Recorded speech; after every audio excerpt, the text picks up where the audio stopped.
Todavía la de los cables no puede, pero ahí estamos ya. Me da mucho gusto compartir con ustedes estas 3 reflexiones que nos ayudarán a vivir, pues esa es nuestra intención, a vivir más intensamente nuestra Cuaresma. Es un camino que pues nos invita a la Iglesia cada año a renovar esa intención de recibir de Jesús la bendición y la gracia. Nosotros, cuando iniciamos el camino cuaresmal, tenemos siempre la mirada puesta en Cristo resucitado, que vive eternamente. Rezamos en el credo, está sentado a la derecha del Padre, intercediendo por nosotros. Menudo intercesor tenemos en el cielo, Jesucristo, que está con el Padre y no es indiferente a lo que vivimos.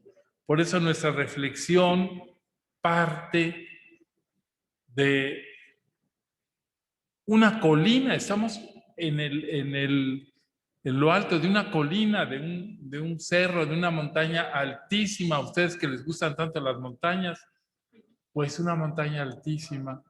Estamos viendo la historia desde allá.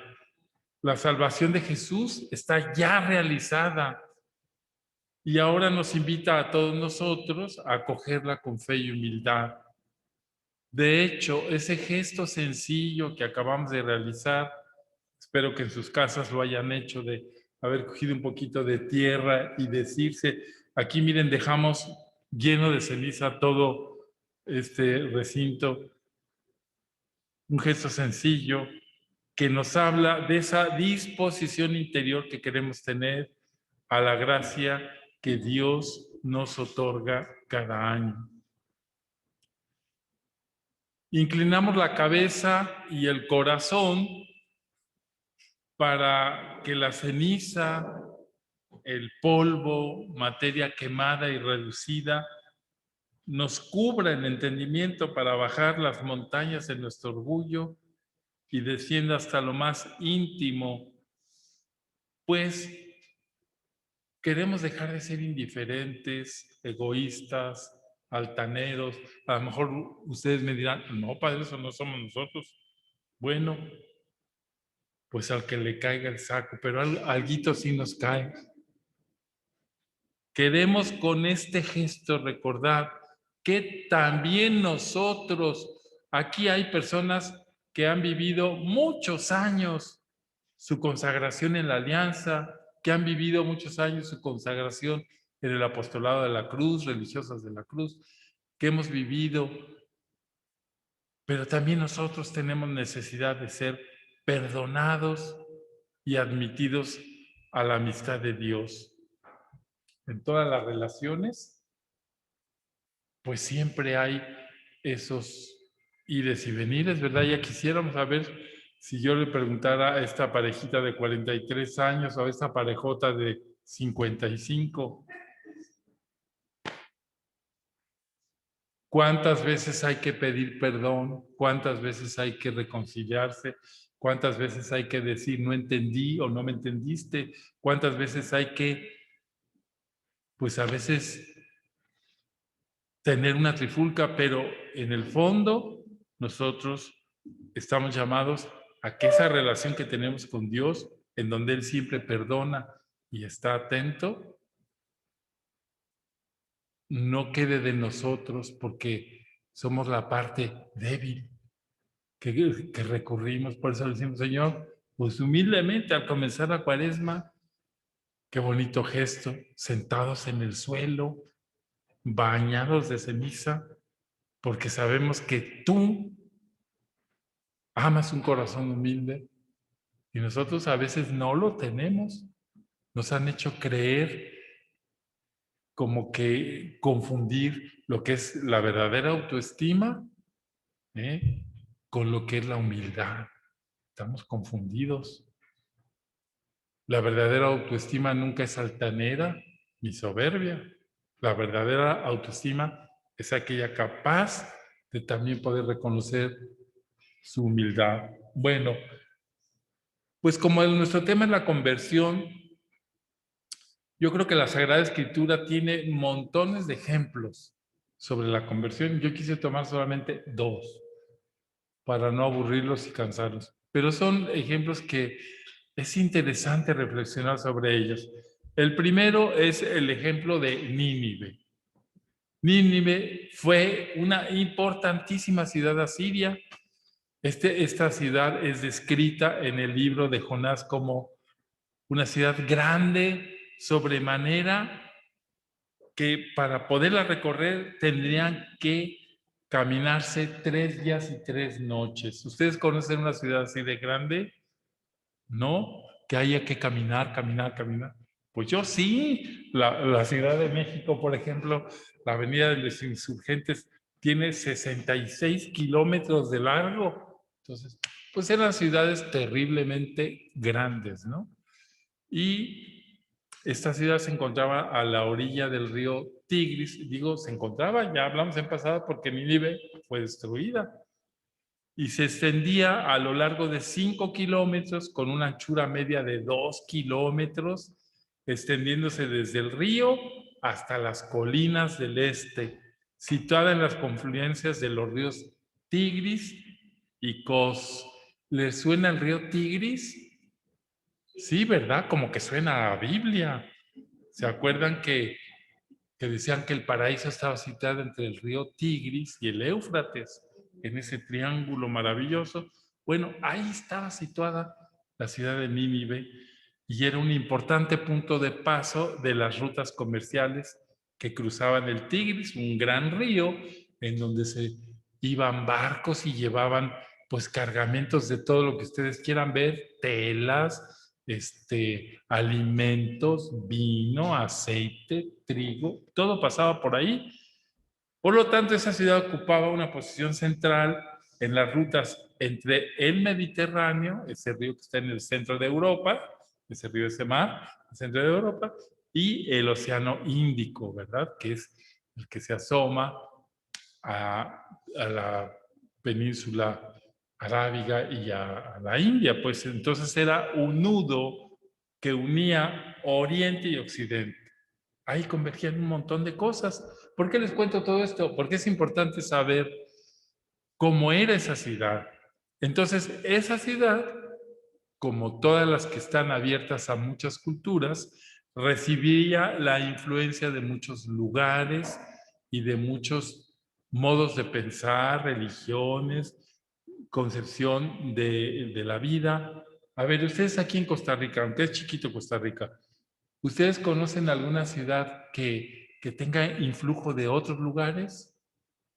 Por ejemplo, ¿cuál? ¿Cuál? ¿La qué? Carpio. San José, pero yo creo que más bien como Limón, ¿no? O como Puerto Caldera. O sea, yo digo, son lugares a donde llegan gentes de otros países, ¿no? De otros países que llegan, pues por ejemplo, en Limón uno llega y lo primero que ves es mucha gente de color, porque llegan de otros lugares. Mucho el intercambio comercial que se da a través de Centroamérica es de la frontera norte, porque está en exportaciones y exportaciones de acá a allá. Entonces es no solamente de personas, sino de mercancías. Bueno, a lo mejor eso no lo están oyendo aquí, pero lo que quiero decir es que siempre en los países hay lugares en donde se da ese cruce comercial, ¿verdad? Pues en México yo me imagino que son los puertos de Acapulco, de Veracruz, en el norte Topolobampo, Tampico. Son lugares en donde entra y sale la gente. Y saben que ahí también se asienta grandemente, ¿qué cosa creen? El pecado, porque llega gente pues de toda. Entonces, esa ciudad de Nínive, pues fue edificada en un momento por un personaje bíblico que se llamaba Ninus, por eso se llama Nínive, y quien a su vez se lo dedicó a la diosa Semíramis. Fíjense todo lo que están aprendiendo. Entonces, Semíramis era una diosa que tenía la cara de mujer y el cuerpo de sirena, como algunas de ustedes. Así. Y entonces este Nemrod o Ninus, que fue el que la construye, o sea, un rey de ahí, la quiso honrar y le dedica esa ciudad. Y a su vez, esta diosa Semiramis va a tener otro nombre en otras culturas como Ishtar o Acera.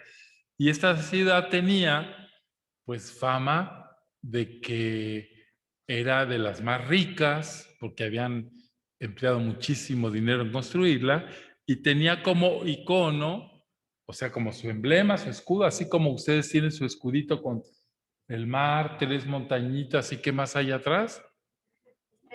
Y la estrella. Y tiene su simbolismo. Pues en México nuestro escudo es un águila devorando una serpiente parada sobre un nopal. Bueno, y tiene todo un simbolismo, ¿verdad? Para ustedes también un simbolismo, Costa Rica. Bueno, y esa ciudad tenía como icono a 2 grandes leones que ponían a la entrada de la ciudad en las puertas, esas magníficas, y también describía esos leones la fiereza y la crueldad que los ninivitas tenían hacia sus enemigos. O sea, no eran para nada hermanitas de la caridad. Eran bien mendigos con sus enemigos. Crueles. Los agarraban, los despellejaban, los mataban a sus enemigos. Bueno, el rey Sennacherib, ustedes, esos nombres son bíblicos, convirtió a Nínive en la capital de su reino Asiria por allá de finales del siglo VIII. Entonces era Nínive la capital de los asirios. Por lo tanto, la capital de un imperio, una gran ciudad. El esplendor de Nínive pues, realmente fue efímero porque en el 633 el imperio asirio empezó a dar muestras de debilidad y los medos atacaron Nínive y después volvió a ser atacada por los babilonios y Nínive fue destruida. Bueno, pero lo que les quiero decir ahora bien, este pueblo, en ese tiempo en el que estamos hablando del profeta Jonás, fue un pueblo floreciente y rico y por lo tanto lleno de pecado. Qué curioso, lleno de pecado. ¿Por qué? Porque ahí confluía de todo, como les digo, las prácticas sexuales más extrañas, cero vivencia de la caridad, todo lo que ustedes quieran concentrar de soberbia, orgullo, vanidad por el cuerpo, así como yo conozco algunos. Bueno, el profeta Jonás, aparte, es llamado por Yahvé para ir a predicar a aquella ciudad. Pero resulta que Jonás es un individuo del todo singular, porque fue llamado para efectuar una misión pues muy semejante a la de otros profetas. Los profetas, ¿qué cosa hacían? Ve y diles que o se convierten o les ven mal. Así estamos, Isaías, Jeremías, todo. Bueno, Jonás fue llamado a eso, pero, o sea, su tarea era llamar al arrepentimiento al pueblo que estaba madurando en la iniquidad, ¿verdad? Y a diferencia de los demás, Jonás, ¿cómo respondió Jonás? Le dijo, sí, Señor, mándame que yo voy. No, se largó, le dio un coraje horrible y dijo, no, yo no voy. ¿Por qué? Porque tenía miedo, porque sabía que los ninivitas eran muy crueles. No, fíjense, no se negó por cobardía. Si se hubiera negado por cobardía, nosotros entenderíamos, pues sí, ¿a dónde lo mandan? Pues la brutalidad con que los asirios trataban a sus enemigos era bien conocida. Pero el problema de Jonás no era la cobardía, sino más bien el resentimiento, el coraje contra el Señor por dar a su odiado enemigo una oportunidad de arrepentirse. ¿Cómo tú los vas a perdonar, estos hijos de la fregada que han tratado a Israel tan mal? ¿Cómo los vas a perdonar? Entonces, acuérdense que los asirios habían sojuzgado a Israel. Entonces, pues Jonás está enojado con el Señor. ¿Cómo le vas a dar tú una oportunidad a estos si son nuestros enemigos? Bueno, claro que nosotros que hemos aprendido a tener amor cristiano hacia todos los hombres, la actitud de Jonás parece casi increíble, pero no, para un israelita que había aprendido que él pertenecía al pueblo escogido y que los gentiles eran unos corruptos, eran peligrosos, por lo tanto no eran aceptables a Dios, pues la actitud de Jonás es comprensible, aunque nos sorprenda, porque pues esperaríamos como otra respuesta de un profeta del Señor.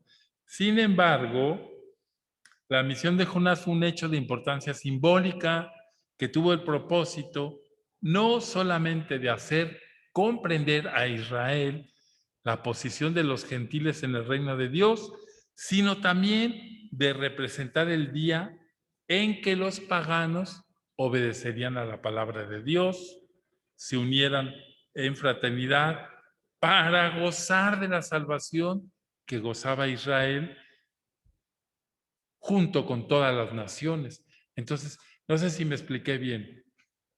Jonás estaba indignado porque Yahvé le daba una oportunidad a Nínive. Pero Yahvé quiere mostrar no solamente su clemencia, sino que cualquier persona puede responder con grandísima fidelidad al plan de Dios, aunque no sea de los míos. Eso es lo que está de fondo en esta conversión. Entonces, como ya se dijo, Nínive, pues era un centro comercial súper conocido en la época de Jonás. Tenía terrazas, arsenales, bodegas, bibliotecas, templos, gimnasios. Dicen las crónicas bíblicas que sus muros los muros que rodeaban la ciudad eran tan anchos que cabían 2 carros por encima de las murallas sin estorbarse. Podían recorrerse arriba de esas murallas. Y afuera de los muros había grandes suburbios, ciudades y pueblos. La circunferencia de la gran ciudad era aproximadamente de 100 kilómetros.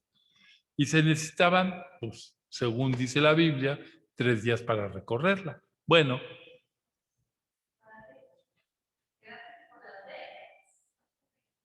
¿Cómo? Bueno, sí, Las Vegas, que le dicen la ciudad del pecado, ¿verdad? Sin City. Pues era un lugar de un hervidero, ¿verdad? Todo lo que habrá ahí. Yo creo que en el tiempo de San Pablo también se hablaban de los puertos, como Corinto, que había de todo ahí.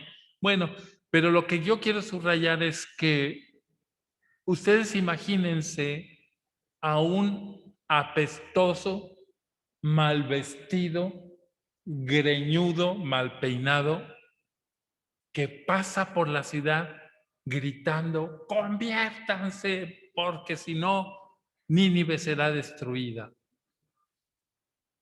Pues es una cosa un poco rara, ¿no? Diríamos, pues así nos pasa por ahí uno.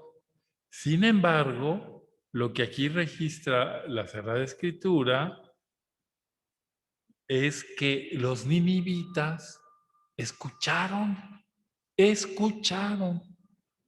y no sabemos por qué llevó al pueblo a arrepentirse. ¿Por qué un pueblo no hebreo de repente cree en un profeta hebreo? No sabemos, tal vez se vieron impelidos al arrepentimiento por esa presencia misteriosa de un extranjero que les dice una verdad que ellos mismos no se atreven a ver, pero que a lo mejor Jonás les pone de frente un pecado que los estaba aniquilando. Y ellos responden. Entonces, sí es una paradoja. Como este pueblo que está entretenido en 20,000 vicios, de repente escucha y dice, ese soy yo, estoy haciendo el mal. Y entonces Nínive se arrepiente, dice la escritura, desde el rey hasta los animales. Todos se arrepienten, dice, en silicio y en cenizas. El silicio era una tela rústica oscura, hecha de pelos de camello y cabras, que se empleaba antiguamente para hacer bolsas, alforjas, y era llamada silicio. Si esa te la ponías aquí, pues te raspaba.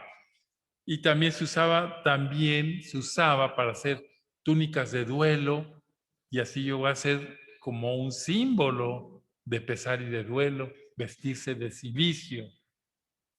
Era costumbre que los que estaban de duelo se vistieran de silicio y cogieran ceniza y se le echaran como nos echamos hoy en la mañana sobre la cabeza, se sentaban sobre la ceniza, mostrando ahí que su gozo había terminado para dar paso a la tristeza por los pecados cometidos y a la conversión.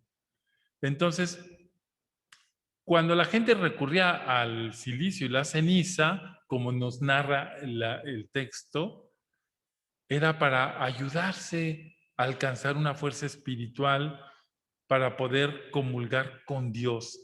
Esta práctica también iba acompañada siempre del ayuno y la oración.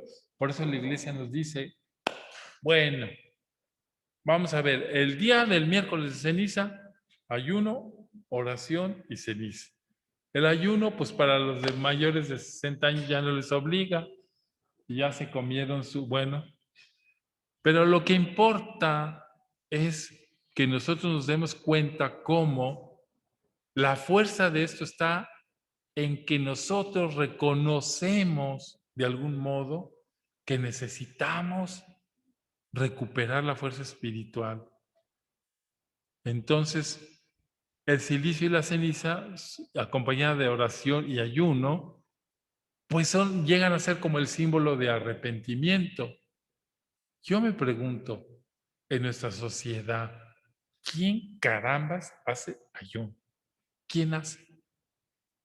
Pues nos cuesta un trabajo enorme. Y aquí más con los cafés, con los pambazos a mediodía y a media tarde. ¿Quién hace eso? Sin embargo, bueno, que no es el tema, pero el ayuno podría ser más que nada solidaridad con los que no comen, más que nada. O que yo me privo de algo para darlo a alguien. No porque, ay, es muy bueno. Hay una dieta que se llama el ayuno intermitente. No es eso, sino que acompañado de la oración es el símbolo de un arrepentimiento humilde. Y este será el mismo que Jesús en su prédica cite. En aquel tiempo, algunos de los escribas y fariseos dijeron a Jesús, Maestro, queremos ver un signo tuyo. Él les contestó, esta generación perversa y adúltera exige un signo, pero no se les dará más signo que el del profeta Jonás. 3 días y 3 noches estuvo Jonás en el vientre del cetáceo, pues 3 días y 3 noches estará el Hijo del Hombre en el seno de la tierra. Y fuerte termina el texto diciendo, cuando juzguen esta generación, los hombres de Nínive, que tuvieron la sensibilidad de escuchar al profeta, se alzarán y harán que la condenen. Está hablando de Jerusalén, porque ellos se convirtieron con la predicación de Jonás. Y aquí hay uno que es más que Jonás. Jonás va a Nínive y la gente se convierte. Jesús viene a los suyos y dice tristemente el apóstol Juan, a los suyos vino y los suyos no lo recibieron. Mas todos los que lo recibieron, a los que creen en su nombre, les dio potestad de ser hechos hijos de Dios. Entonces, miren, no es tan tajante el no lo recibieron, sino sí debió de haber dicho, algunos sí lo recibieron, poquitos, pero sí. Y esos no son engendrados de sangre, ni de voluntad de carne, ni de voluntad de varón, sino de Dios. Es claro, pues, que Dios quiere que los suyos lo reciban. Jesús quiere que lo recibamos. Los ninivitas recibieron la palabra de Jonás y los salvó de la destrucción y la ruina. Nosotros recibimos a Jesús que viene a nosotros para salvarnos y para darnos vida eterna. En el Nuevo Testamento podemos leer muchos ejemplos de lo que significa la conversión, pero quizá el caso más notable pues sea el de Saulo de Tarso. San Pablo fue un judío célebre. Él era, pues así brutamente hablando, era un cazador y persecutor de los seguidores de Cristo. Y a San Pablo, pues directamente se le aparece Jesús y él queda convertido en apóstol, de la misma categoría que quienes habían compartido con el Señor. Saulo, Saulo, ¿por qué me persigues? Le dice Jesús. ¿Y tú quién eres? Yo a ti no te conozco. Yo soy Jesús a quien tú persigues. Entonces, San Pablo, en ese encuentro con Jesús, se convierte profundamente. San Juan Pablo II nos dice, Jesús se revela plenamente a Pablo como el que ha resucitado de entre los muertos. Y el apóstol tiene la dicha de ver al justo, dice el Papa, y oír su voz. Desde aquel momento Pablo es constituido en apóstol, como los 12, y como afirma el mismo San Pablo en su carta a los Gálatas, aquel que me escogió desde el seno de mi madre y me llamó por su gracia, tuvo a bien revelar en mí a su Hijo, para que lo anunciase entre los gentiles. Qué hermoso que San Pablo entiende que su conversión es también una misión. Su misión es anunciar. Yo lo perseguí, ahora lo anuncio. La conversión de San Pablo se realiza a través del sufrimiento. Ustedes se acuerdan todo lo que le pasa, ¿verdad? Se queda ciego, casi no quiere comer, está en crisis. Se puede decir que primero, para poder volver a nacer, fue derrotado Saulo, el perseguidor, para que pudiera nacer Pablo, el apóstol de los gentiles. Su llamada pues es quizá la más singular. Cristo mismo derrota en él al fariseo y lo transforma en un agente ardiente, heraldo del Evangelio. La misión que Pablo recibe de Cristo está en armonía con la que les confían los 12, pero con un matiz y un itinerario particular. Él será el apóstol de los gentiles. Bueno, entonces, desde luego que las conversiones que nos registra la Sagrada Escritura en el Nuevo Testamento, pues ilustran más nuestro propio caminar. El Papa Benedicto XVI nos recordaba, ¿verdad? No podemos pensar en vivir inmediatamente la vida cristiana al 100%. A ver, aquí hay muchas personas santas. Y yo estoy viendo aquí unas y aquí a otras y aquí a otras y allá a otras. Pero nosotros estamos en un camino que debemos y podemos aprender, que necesitamos también convertirnos poco a poco. La conversión no es un hecho, a lo mejor leyendo lo de San Pablo dices, bueno, ya se cayó, ¿de dónde? Del caballo, del burro en lo que iba. Se cayó, se convirtió y ya fue bueno toda la vida. No. San Pablo mismo y nosotros es lo que nos recuerda el Papa, necesitamos convertirnos cada día. Ciertamente que hay una conversión fundamental. Pues yo antes era una borracha y ahora ya no soy. Bueno, ya hubo una conversión fundamental ahí, ¿verdad? O yo antes le pegaba durísimo a la marihuana y ahora ya no. Pero esta es un acto de vida, ¿verdad? Un acto, la realización de la conversión que se realiza con paciencia toda la vida. Ay, ¿cuántas veces el Papa Francisco nos está recordando? Oigan, dense cuenta, para que no se cansen, ustedes y yo somos personas defectuosas. ¿Ustedes han comprado algún aparato que les salió defectuoso alguna vez en su vida? Por ejemplo, un radio de bulbos que para que funcione le tienes que dar un golpe que se...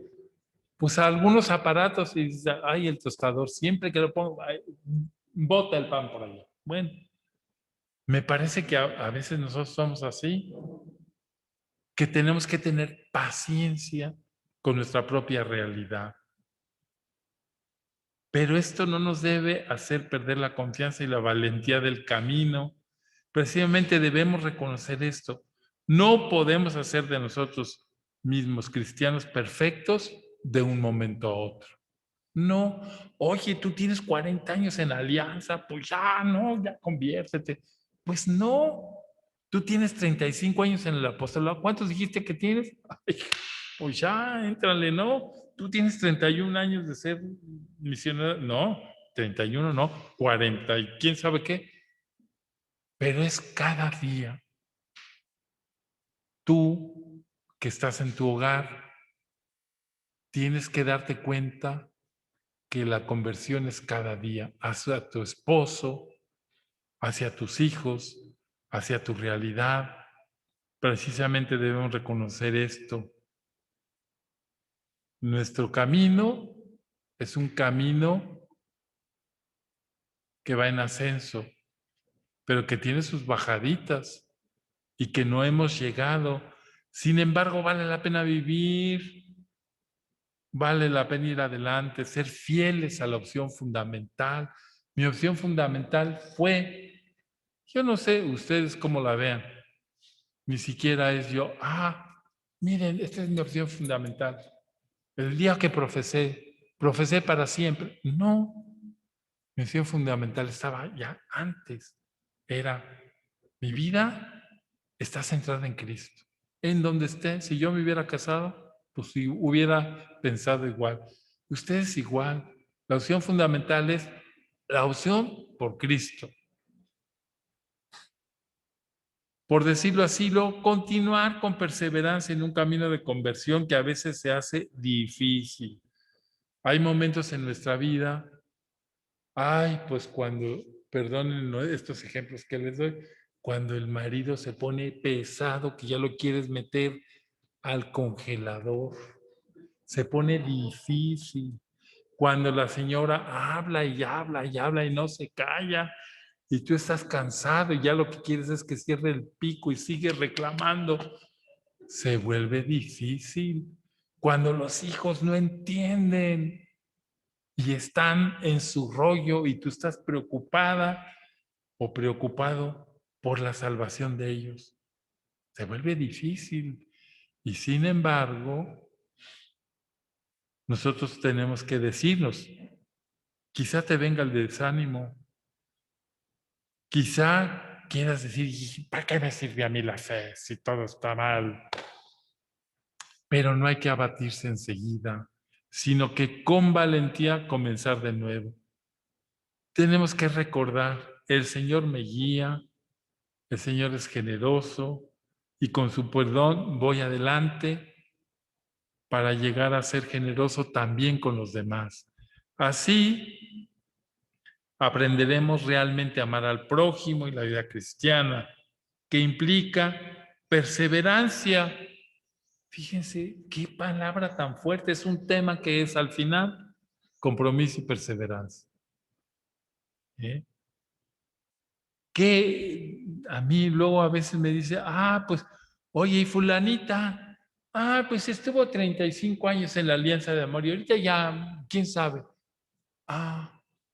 Y fulanito, no, pues ese era del apóstol. Oye, pero fue el coordinador. Sí, pero ya no. Ay, la perseverancia. La perseverancia. ¿Qué tema? A la conversión sigue esa idea, ¿verdad? El Papa Francisco recuerda a los laicos la imperiosa emergencia de tomar conciencia de su propia identidad católica. Así lo dice en Evangelii Gaudium. La imperiosa emergencia, si una emergencia, tomen conciencia de su propia identidad católica, ni siquiera dice cristiana, católica. El Señor Jesús nos está pidiendo y la Iglesia nos pide a través del Papa que nos convirtamos en apóstoles, que nos sintamos responsables por la conversión del mundo, de todas las personas que conocemos, trabajo, familia, amigos, que nosotros realmente seamos testimonio vivo de que Cristo es real, no es una idea por allá. Fíjense, el grito con el que nacen las obras de la cruz, Jesús, Salvador de los hombres, sálvalos. Y lo acompañamos. Y para salvarlos, cuenta con nosotros. Entonces, eso es lo que el Papa nos está diciendo. Nosotros somos ese testimonio de que Cristo realmente está vivo, resucitado, y que tiene el poder de cambiar la vida de todo el mundo. A ver, si Jonás cambia Nínive, nosotros tenemos la fuerza y el poder del Espíritu que resucitó a Jesús. No podremos convertir y hacernos especialmente felices por ver que un corazón puede cambiar.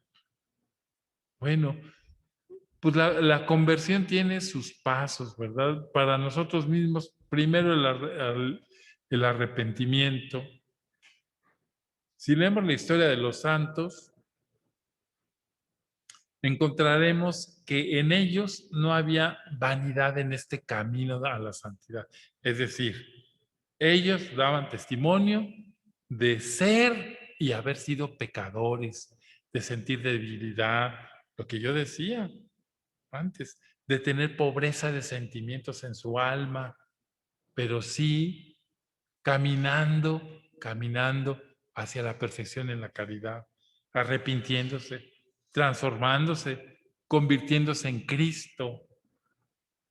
No la tenían dada y nada es más, pues, impresionante como ver cómo los santos se sienten pecadores, diciendo, ay, pues no los voy a ventanear, pero cuando uno se sienta un sacerdote y se sienta y llega un pecador, dice, no, pues yo, padre, mire, realmente no he hecho nada, pues lo normal, lo que todo el mundo hace, ¿no? Pues sí, yo no he matado a nadie, ni robo.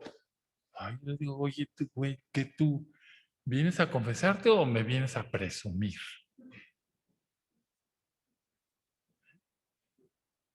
Jesús dijo, arrepiéntanse porque el reino de los cielos se ha acercado. El arrepentirse requiere una transformación y exige un cambio de actitud. Además, es una experiencia necesaria para poder conocer a Cristo. En otras palabras, quien no se arrepiente, por mucho que intente conocerle, no lo podrá conocer ni podrá, pues, saber lo que es el reino de los cielos. El no arrepentirse es vivir esclavizado en la mentira. Ser esclavo es carecer de libertad. Y Dios nos quiere libres. Y para ser libres fuimos creados. Debemos ser consecuentes con la palabra de Cristo, quien dijo, ustedes serán verdaderos discípulos míos. Ay, si perseveran en mi palabra, si perseveran en mi palabra. Entonces conocerán la verdad y la verdad los hará libres. ¡Ay, qué silogismo! Entonces,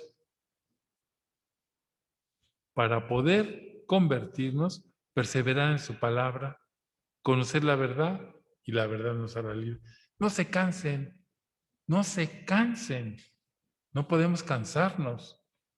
Y el segundo paso es aprender a transfigurarnos en Cristo. Mucho hablamos de imitar a Cristo, de transformarnos en Él, transfigurarnos con Él. En efecto, nuestro camino a la conversión y a nuestra santificación consiste en, yo siempre lo digo, qué bueno que los papas lo dicen también, consiste en conocer a Cristo y luego tener una nueva forma de vida como la de Cristo.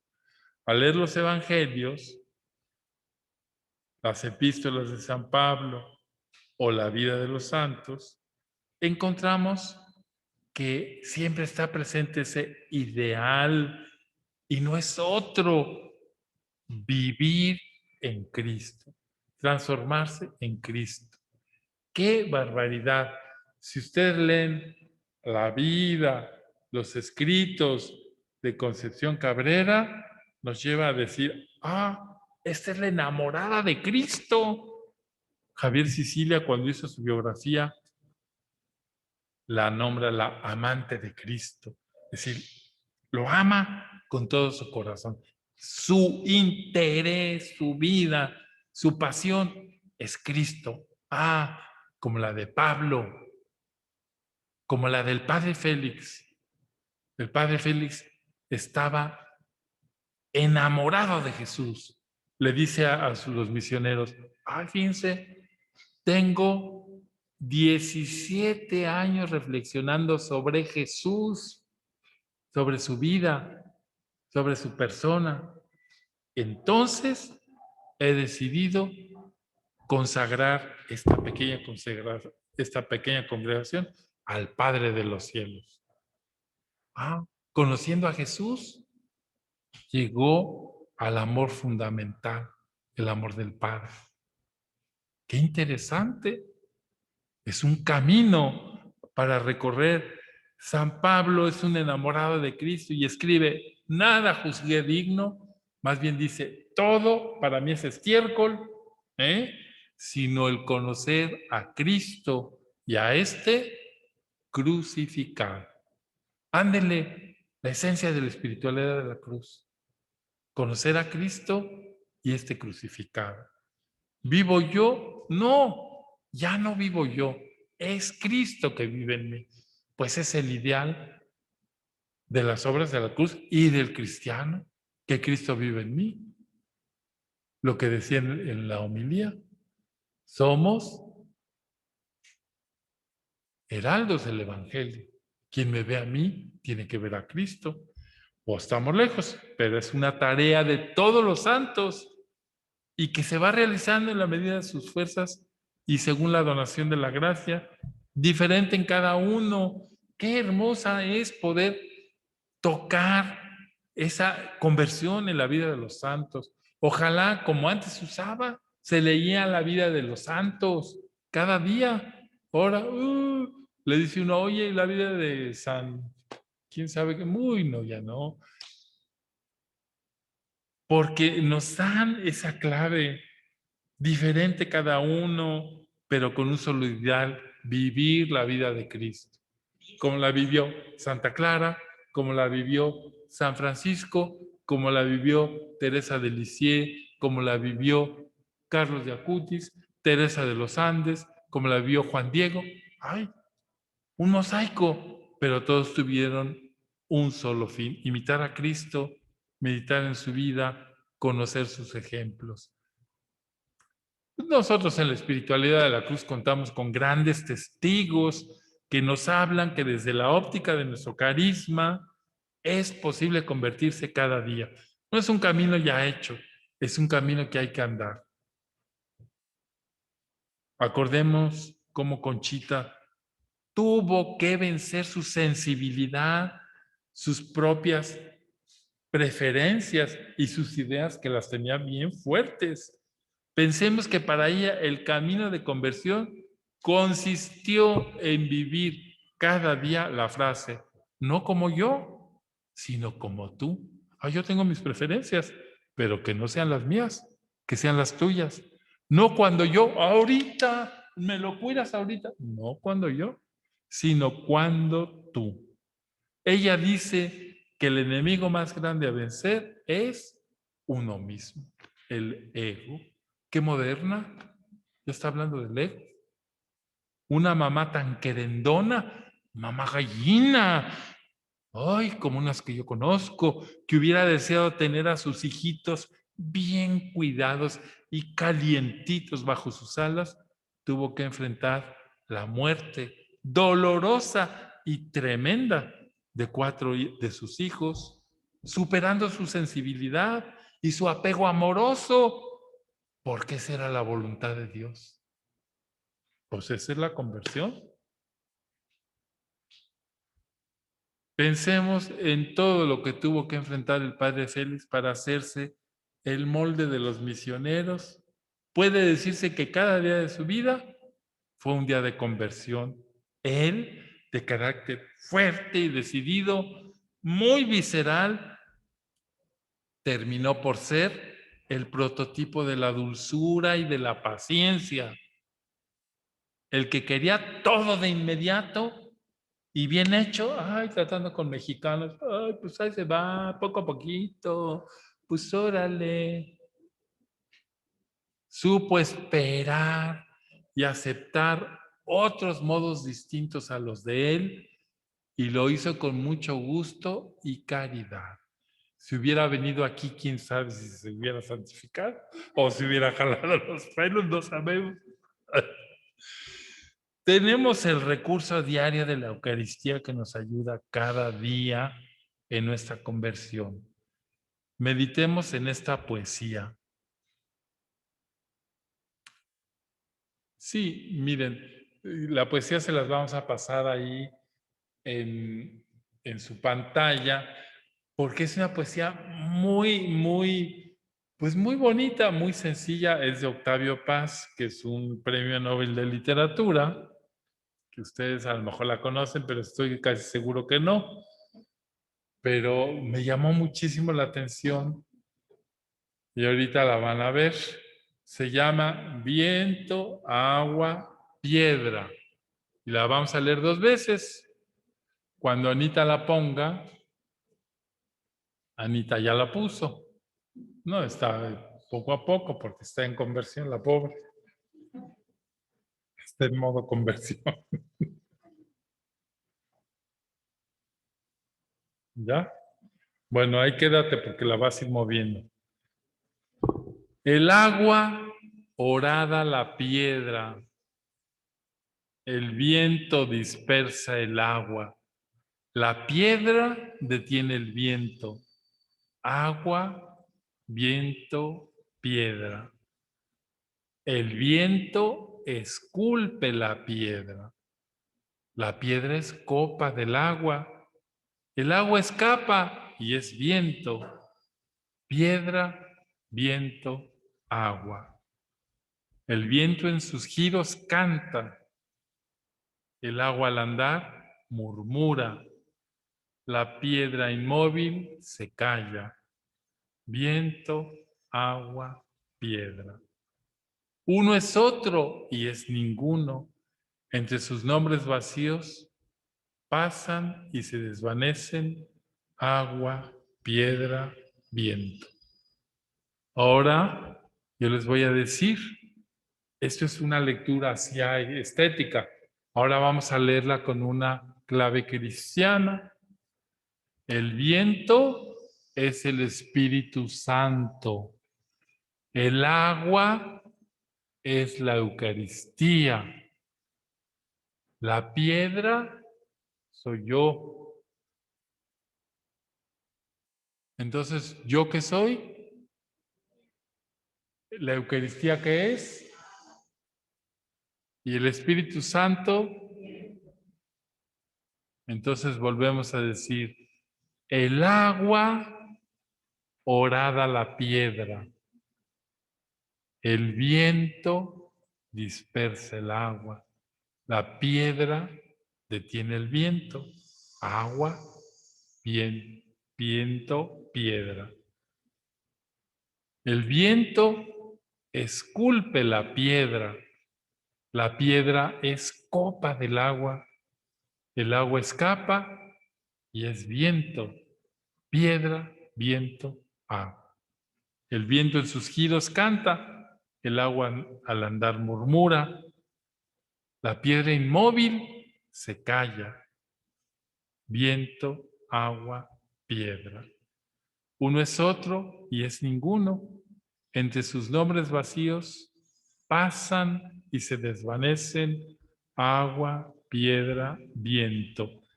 Nosotros contamos con la Eucaristía y con el Espíritu Santo para hacer de nuestra piedra una obra de arte. ¿Cuál? Nuestra transformación en Cristo. El Papa Francisco, invitando a la conversión, nos dice que se trata de cambiar de mentalidad y cambiar de vida. Fíjense, el Papa es súper aterrizado. Dice, no seguir los modelos del mundo, sino los de Dios, que es Jesús. A ver, díganme, ¿cuál sería un modelo del mundo en relación a la economía? Pues tener, que no te falte nada, asegurarte. Y es bueno, pero cuando eso se vuelve absoluto, se vuelve estúpido. Otro bien, la salud. ¡Ay! La salud es lo mejor. Es bueno tener salud. Pero ahora hemos hecho de la salud algo absoluto. Hay gente que prefiere, para no contaminarse, dejar de recibir la Eucaristía un año. Entonces vale más la salud que tu vida espiritual. Pues así nos encontramos. Por eso la conversión es no seguir los modelos del mundo. El Santo Padre ha reflexionado acerca del mensaje evangélico según el evangelista Marcos. El tiempo se ha cumplido y el reino de Dios está cerca. Conviértanse y crean en el evangelio. Jesús no usaba medias palabras, dice el Papa. De hecho, es un mensaje que nos invita a reflexionar sobre dos cosas sencillas: el tiempo y la conversión. El tiempo es hoy, mi hoy, no hay más. A ver, hay que entender el tiempo como la duración de la historia de la salvación realizada por Dios. Por lo tanto, el tiempo cumplido es que la acción salvífica ya llegó a su culmen, a su plena actuación.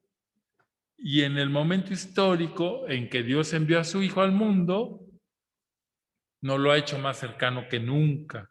La conversión, pues ya dijimos, no es algo automático.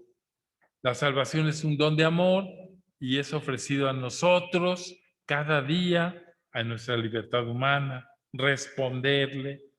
Esta conversión significa que cambiemos de mentalidad.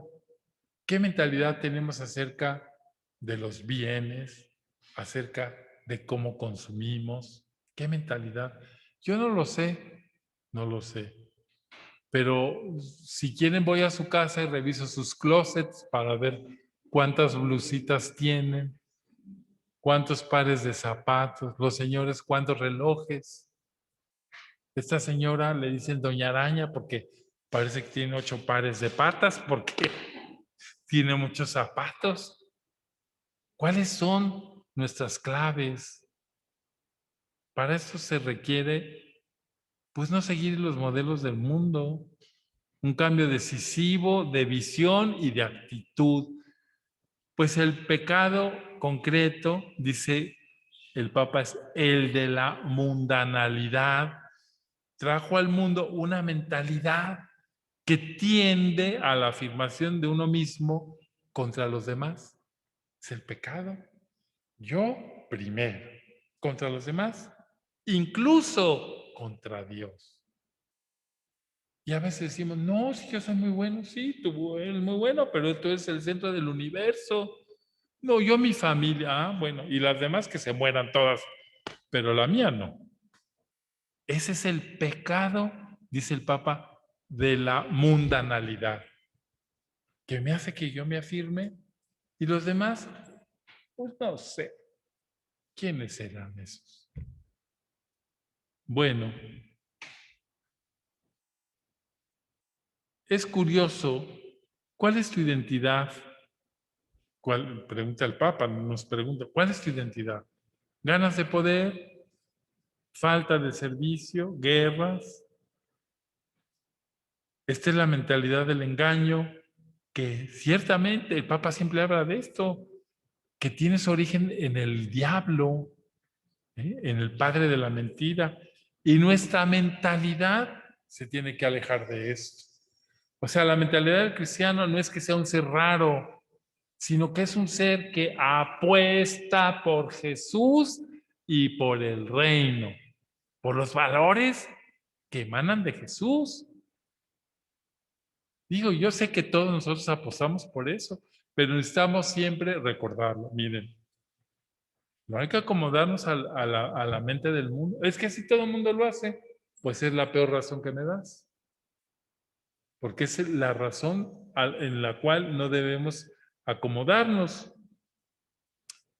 El Papa nos recuerda, ¿verdad? El mensaje de Jesús nos invita a ser acogedores y humildes. Primero, reconociendo que los primeros necesitados de Dios somos nosotros, acogemos la redención porque nuestra vida es breve, breve.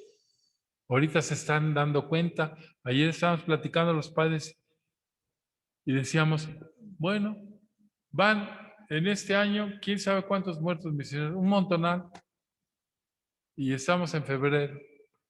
La vida es breve. Se están muriendo, como decía un hermano, se están muriendo unos que antes no se morían. Se están muriendo. Pero que no les tocaba según nuestros criterios. Entonces, la vida es el tiempo, nos recuerda el Papa, de la verificación de nuestro amor por Él. Es lo único que tenemos, esta vida. Y aquí se verifica, ¿lo amaste? ¿Me amaste? Qué fuerte esa evangelio de Mateo, ¿no? Que al final de los tiempos llegará Jesús, ahora sí, vestido con su gloria, con todos sus ángeles, y de, a ver, vengan acá chivas y cabritos, unos para acá y otros para allá. Pues parece amenazante, pero no es el tiempo de la verificación del amor. Yo te amé. ¿Ah, me amaste? Bueno, sí, sí. Tuve hambre y me diste de comer. Tuve sed y me diste de beber. Estuve desnudo y me vestiste. Estuve enfermo y me fuiste a ver. Ay, no, no, es que yo tenía mucho miedo. Tenía mucho miedo. ¿Por qué me iba a contaminar? La conversión es eso. Es ese precioso proceso que Dios nos da en el tiempo para amar a Dios y al prójimo y así poder entrar en la vida eterna, según el Evangelio. Y a lo largo de nuestra vida nos llama, nosotros no tengamos miedo de responder. El Señor nos llama. Hay que vencer la indiferencia. Fíjense, yo creo que es uno de los grandes males. El Papa Benedicto XVI habló muchísimo sobre esa, pues todo es igual, todos los caminos llevan a Dios. No, sí, pues hagan cada quien lo que quiera. Muchos cristianos han caído en la indiferencia. Les vale, les da lo mismo si van o no van, si hacen o no hacen. Me encontré un texto aquí de Concha furioso. Escuchen lo que Jesús le dice a Conchita sobre la indiferencia. Las almas pecadoras y aún obstinadas llegan a convertirse en un golpe de la divina gracia. Fíjense, las pecadoras y aún las obstinadas se pueden convertir, pero las indiferentes llevan en su ser a la sordera total, a esa falta de sensibilidad para todo lo divino. Ella le cierra por completo las fuentes del arrepentimiento y de la gracia. Me vale, a mí me vale. Llegan las almas a esa letal indiferencia, cúspide que corona a todos los vicios por la misma escala que ellos le proporcionan. Satanás va conduciendo de la mano, diré, a esas desgraciadas almas hasta hacerlas tocar la cumbre maldita de la indiferencia. O sea, es un pecado más grande aún que el pecado que está centrado o el obcecado, porque la indiferencia a ella llegan por la soberbia, la lujuria y la impureza, con más prontitud que por otros vicios, pues estos principalmente hielan a las almas y las sumergen en una emponzoñada fuente de la glacial indiferencia. La indiferencia mata los sentimientos santos en el alma, le quita la vida de la gracia y la hunde en una atmósfera tan especial cuanto venenosa. A las almas indiferentes, nada las conmueve en la vida espiritual. Los ninivitas se conmovieron. Los ninivitas, ¿qué tenía que ver? Ven los sacramentos santos y todo divino con los anteojos ahumados de la indiferencia. Ni se aterrorizan con las verdades eternas, ni se conmueven y derriten con la suavidad de mis ternuras y sacrificios por ellas mismas. La soberbia las ha penetrado a tal grado que sentadas en su trono, el mismo Dios que viniera a sus pies, diré, no las movería de su sitio. ¡Qué fuerte! O sea, nosotros no estamos ahí, pero vemos que podemos caer en la indiferencia de que nos... pues es lo mismo, ¿no? Bueno, al comenzar esta cuaresma, estamos invitados a reforzar y refrescar nuestro amor por Jesús. Eso es la conversión. O una vez más decirle, Señor, te amo. Señor, que ese amor que yo te tengo lo pueda profundizar, lo pueda hacer más mío, y yo te acojo y no quiero dejar pasar la oportunidad de encontrarlo en todas las circunstancias y en todas las personas que me rodean. Nuestra espiritualidad de la cruz nos ayudará a vencer la indiferencia, a alejarnos de los criterios del mundo y a tratar de sintonizar con los sentimientos más hondos y profundos del corazón de Jesús, que es la finalidad de las obras de la cruz. Que María nos ayude a todos a caminar las sendas de la conversión diaria. Bueno, ahora, pues, para las personas que están siguiendo estos ejercicios, ¿sí? ¿Dónde pueden encontrar ese texto de Concha sobre la indiferencia? Ay, qué preguntones. A ver, apúntele. Cuenta de conciencia 15-168-169. Y la segunda pregunta. Bueno, de Conchita vamos a ir sacando montones de riqueza. Ahora, nosotros tenemos varias preguntas para nuestra reflexión que les voy a poner ahí. Se trata de lo siguiente: ¿qué me impresiona de la experiencia de Jesús? Se trata de hacerlo en un ambiente de oración, en un ambiente, perdón, ¿qué me impresiona de la experiencia de Jonás? ¿Qué pienso de la actitud de los ninivitas? Eso está ahí en la pantalla. ¿Encuentro alguna semejanza entre Jonás y San Pablo? ¿En qué cosas creo que Jesús viene a mí y me pide ser recibido?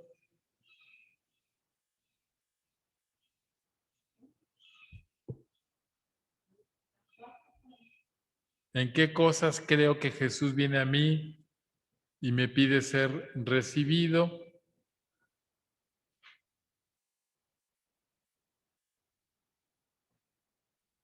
Y como que aquí ya les di ideas, en mi camino diario de conversión, ¿qué es lo que se me hace más difícil?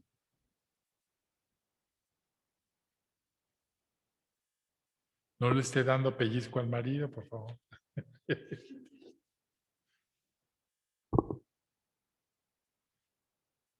Otra pregunta. ¿Cómo actúo cuando hay conflicto y problemas?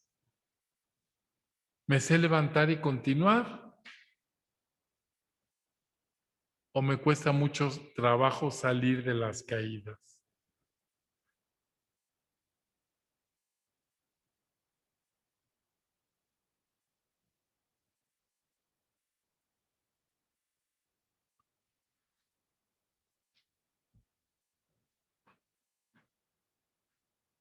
¿Me he sentido responsable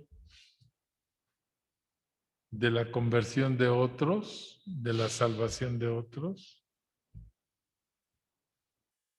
¿Cómo?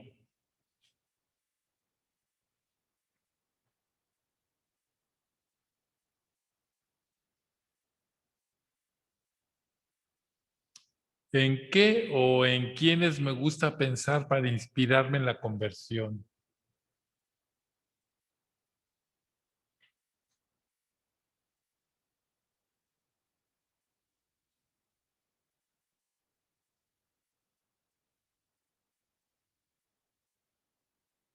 Y luego, ¿en qué cosas descubro que tengo mentalidad del mundo?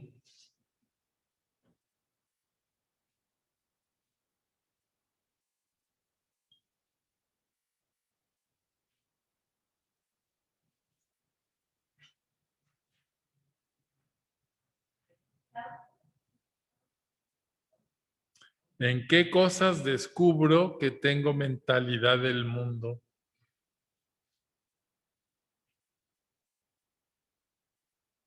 Y luego, finalmente, ¿a qué cosas y causas santas he sido indiferente?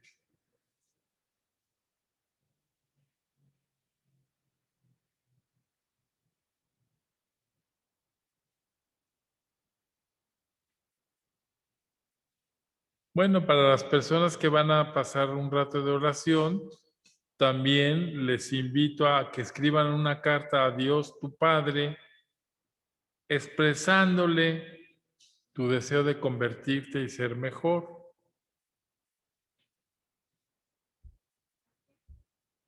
A nuestro Padre Dios, nada más ni nada menos. Bueno, pues con esto terminamos nuestra reflexión.